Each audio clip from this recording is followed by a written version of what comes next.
Hello. Personally, I've kind of been struggling with what to post, what I should be posting, what I shouldn't be posting. So I've just not posted at all, really. I've been really struggling to think of ways that I can actually help the Black Lives Matter movement. When it came to coronavirus, I kind of thought, well, my skills are, I'm creative, I can sew, so what can I do alongside working full time, which I'm still working?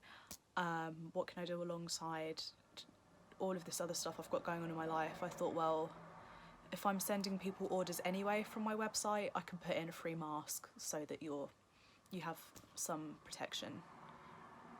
So that's what I've been doing, and that offer is still up. I'm going to keep that offer going probably as long as coronavirus is still active. I just think it's like the least I could do, even though that is like hours of my own time I'm not getting paid for. I just feel like that's a skill I've got that I can put to good use. So when it comes to Black Lives Matter, I'm just kind of stuck thinking, what can I do to help here? Because this movement, I remember it was huge when Sandra Bland died, and it was huge when Eric Garner died, and it's come back up again with the murder of George Floyd, even stronger, which is, you know, great for the movement, but obviously it's a lot to deal with. There's enough going on today with coronavirus and with whatever else is going on, you know, potential economic collapse, potential recession. Everyone is potentially facing redundancy, a lot of people. So yeah, there's enough going on, but of course 2020 finds a way to just throw more and more curveballs at us. But yeah, with this happening, I've just kind of been thinking, what can I actually do? So one idea I had was to try and encourage people to sign petitions, because they are working. They are making a difference this time. So I'm trying this. Sorry if I look down, I've got all my notes written here because I've been researching. I'm going to go through a list of some petitions I've found and I will be signing. And I wanted to kind of give context to them, because I've found that a lot of the way that these petitions are being spread are on Twitter, which is great, but they aren't being paired with any kind of context or any kind of explanation on what these petitions are for. So it's like the petition links are out there, and that's great. They've got like this amazing high level of engagement where people have been creative and almost like tricking people to go through threads of petitions.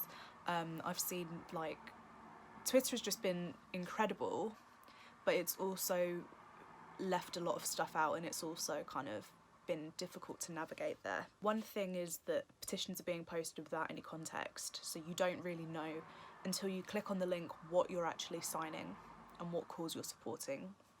And the other thing is there's misinformation massively on both sides, which I'm really sorry to say. If we categorise it into two sides, you've got the All Lives Matter kind of side, and then you've got the Black Lives Matter side. There is misinformation on both sides, which is a shame, because I fully support Black Lives Matter, but then I'm seeing tweets that are just like taken out of context and straight up false captions, which you do not need to post false information to get support for Black Lives Matter. Like, there is enough going on, there is enough blatant injustice without having to manipulate the truth to get support. So an example of this, in case you're wondering what I'm talking about, I saw a tweet and the caption was something along the lines of, these police officers realised they were trying to arrest an off-duty FBI agent, or whatever. It was something like that. And in the video, it's like two white cops. They are attempting to arrest a black man. He is saying, you've got the wrong guy, I'm not who you're looking for. They're saying, you fit the description. There is a fly in here, I'm so sorry if that's showing up. And he says, get my ID out of my pocket and you will see I'm not this guy you're looking for. So they get his ID out and they say, oh, we're really sorry, you're not the guy. And he's like, yeah, I know, because I told you. It's one of many examples of what happens in America all the time. But you did not need to caption that he was an off-duty FBI agent, because he wasn't. He was just a random guy. So yeah, I'm seeing misinformation, and I know that's like a small thing. The underlying point of that video was obviously that wrongful arrests happen, but ultimately you know, the caption didn't have to lie to make that point. And my problem with this is that while this is like quite a trivial thing, I don't want there to be a general belief that you can't perceive what you see on Twitter as the truth, when the fact is a lot of the stuff on Twitter is not being reported on by mainstream media. Twitter is a source for the truth for a lot of stuff that the rest of the news isn't actually showing you. So I'm really kind of against bending the truth here, because yeah, I just think we don't need to do that. So I'm going to actually put this video out in two formats, one on YouTube, and I would recommend this if you were watching on desktop, and another in the form of a Twitter thread, and I would recommend watching the video this way if you are on mobile. It will just be easier to go through the links that way, but your preference is up to you. This video was initially just going to focus on Black Lives Matter, but I feel like so much is happening, so there's going to be a mix of stuff being covered. But yeah, let's get started. The first petition I've got is to class the KKK or the Ku Klux Klan as a terrorist organisation, as a terrorist group, because they currently are not in America. If you don't know about the KKK, they are an extreme right-wing group who target black people, and they originated in the 1860s, and they've kind of had three phases or eras of activity, but the final phase is still going on today, and you can join the KKK today.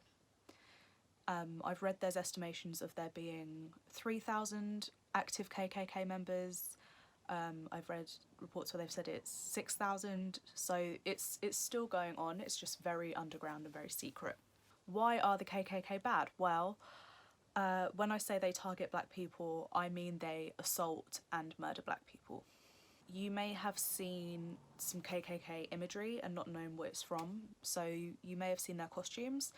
These are the hats that are kind of cone shaped, and they're white, and then they've got the eye cut out so you can see.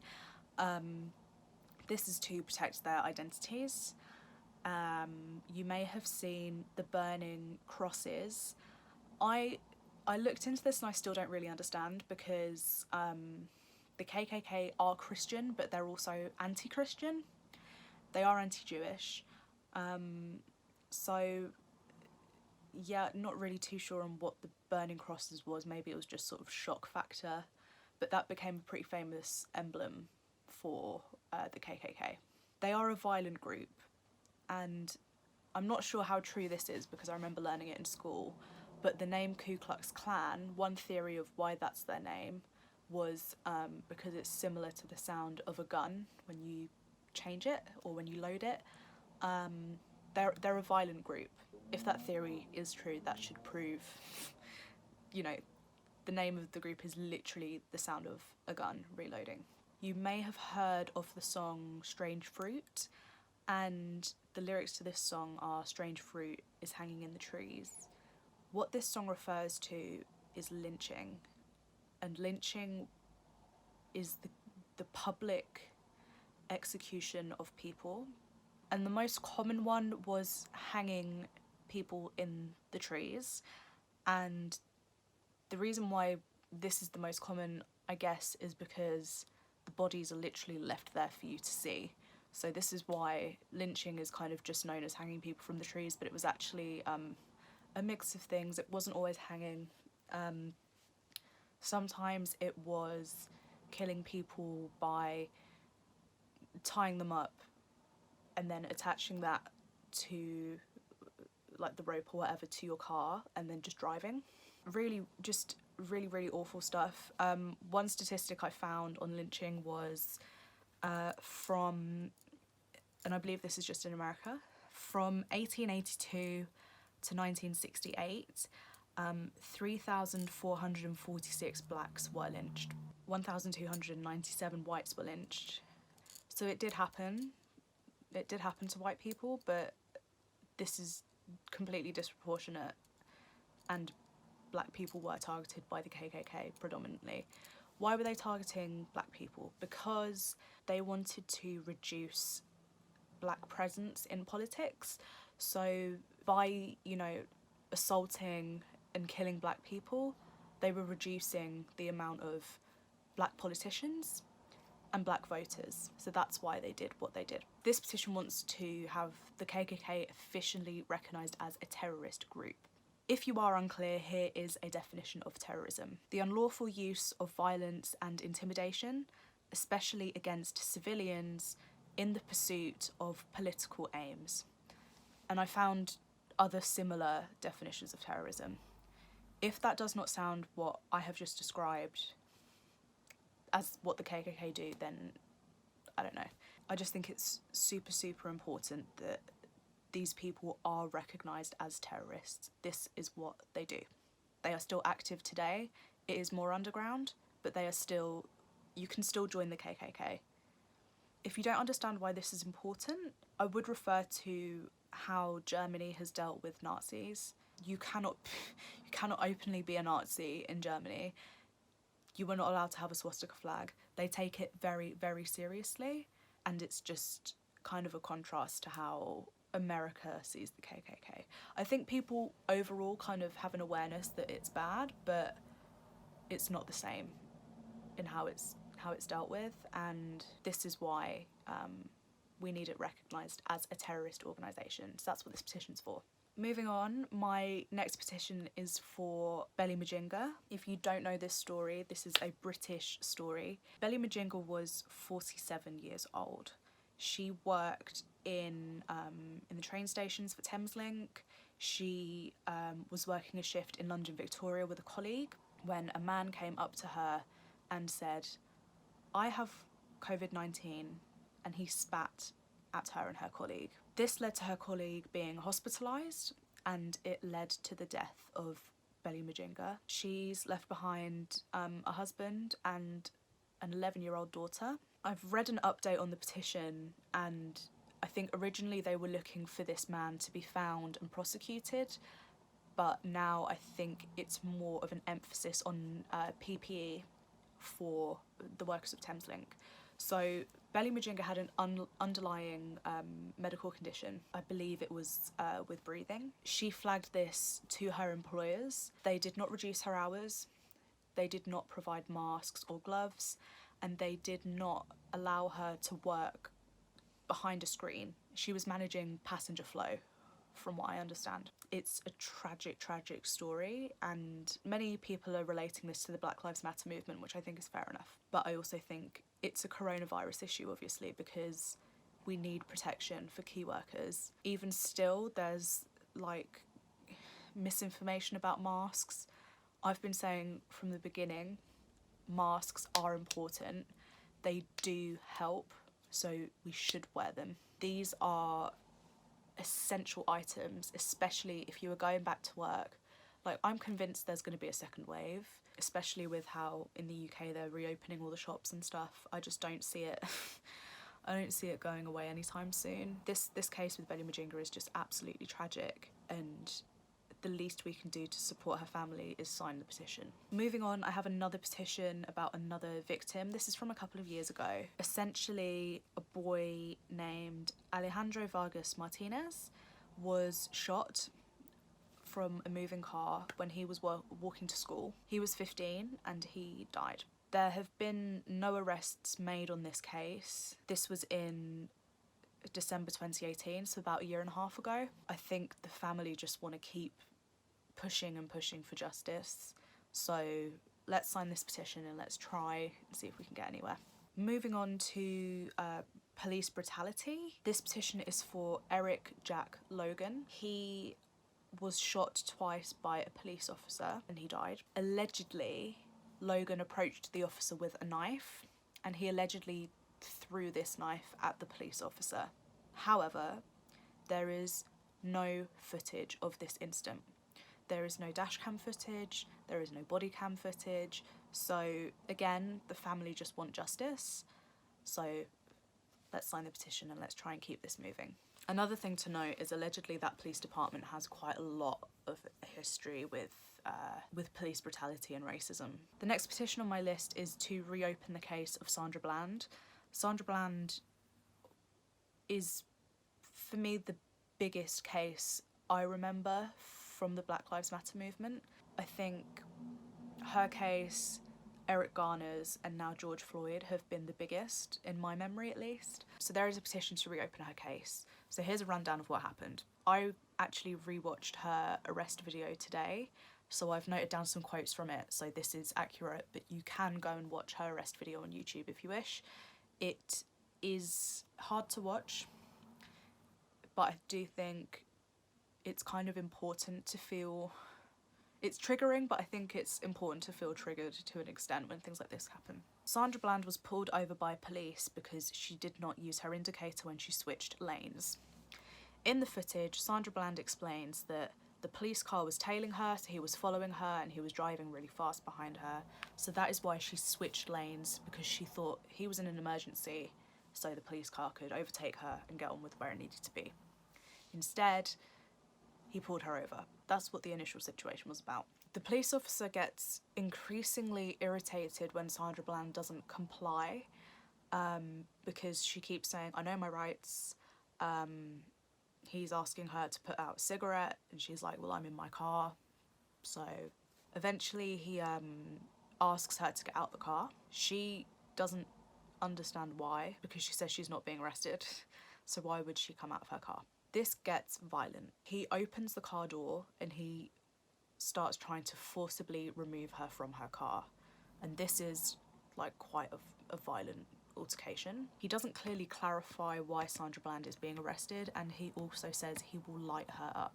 This is, again, to reiterate over the fact she did not use her indicator when she changed lanes. Eventually she comes out of the car and he takes her over, and this is where you can't really see either of them, but you can still hear them talking on the footage. He's trying to arrest her and he's trying to put her handcuffs on. He keeps saying she's resisting. He calls for backup. She is saying that he's hurting her. She's thinking he's going to break her wrist. She says, you've knocked my head on the ground and I've got epilepsy. And he replies, good. So this was the original altercation. What moved on from this case and what became a bigger controversy was that a few days later she was found dead in her cell where she allegedly hung herself. There's been a lot of discussion about whether she killed herself or not. There is also kind of a conspiracy theory that she was dead in her mugshot, which I can't speak to that because there is footage of her alive in the jail. I'm not sure if that's true or not, but what the facts are is that the officer that arrested her, he was charged with perjury. His charges were dismissed, and they were dismissed with the agreement that he would not try to become an employee of any type of law enforcement again in the future. So he's okay. He's fine. He's lost his job, but he wasn't sentenced to imprisonment because of what happened. And he's okay. He can get a job, it just can't be in law enforcement. This petition is to reopen her case. They want to reopen her case because there is a video of the arrest that wasn't used in the initial trials. And I believe this video is from Sandra Bland's own phone of when he was arresting her, and it obviously shows a different angle. So that's why they want to reopen her case, because there's new evidence. Okay, let's move on to something slightly different. Still talking about the US. This petition is for LGBT healthcare. On the anniversary of the Pulse massacre, laws protecting LGBT people's rights to healthcare have been repealed. What this means is that LGBT people can receive medical care, but they can be denied it as well, legally. Quite simply, this petition is to reinstate these laws so that LGBT people have the same rights to healthcare as everybody else. Another LGBT set of petitions that I've got are about the situation going on in Poland, which is quite a big one. So I will try and condense this and put this as simply as possible. There is a lot going on in Poland at the minute with homophobia and anti-LGBT groups. There is one anti-LGBT group who symbolically clean the streets after Pride marches because they believe that LGBT people are toxic and impure. There is an organisation that has come up with something called the Family Card, and the President of Poland has signed this. The family card wants to protect family values, but the organisation behind this family card, they want to escalate the situation. So what they actually want to do is go from this family card that's been signed to bringing in bans on abortion, on divorce, on sex education, and they also want to ban the gay agenda or LGBT ideology. Another thing I found in my research was that places in Poland are popping up with these signs and stickers saying this is an anti-LGBT zone.